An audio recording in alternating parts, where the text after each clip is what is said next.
I'm Baden Goddard from BGD Architects on the Gold Coast. I don't think there's any one clear inspiration. I've known Ben and Nick since we were pretty much 18.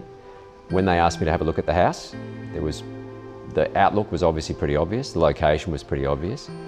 Lifestyle was probably the largest single key, trying to balance, family and being able to entertain.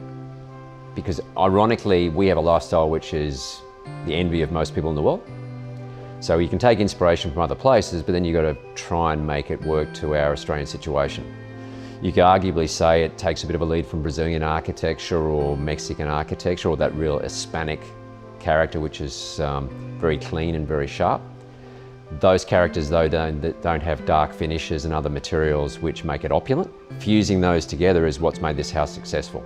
I think it's the success of the house because it's not just another house which is beige and cream and it oozes character and style.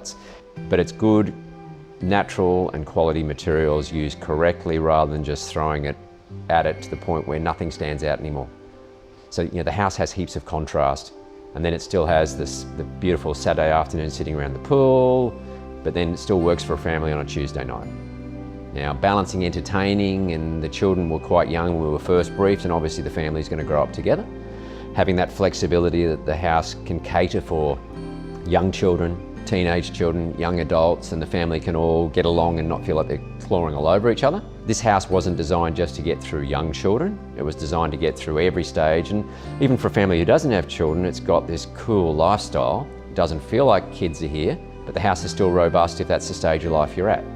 How good is it to come home? We all work way too hard, and when you want to enjoy yourself, you've got this beautiful sunset at your back door. You've got a pool which has sun on it. Houses have four sides. The trick to designing one is you take advantage of every direction, not just one side of it. It's 100%. That's why we've done the double airlock in the entry, so we can get more north into the house. It's why the garage is backed onto a western side, so the northeast is introduced into the courtyard in the morning. And that's the trick. That's why this house hasn't taken every inch of the block, because when you do take every inch of a block and you don't orientate a house properly, you don't allow breezes through a house, you don't allow aspect, you don't let the sun in the right times of the day, and they're all the things that make a house successful.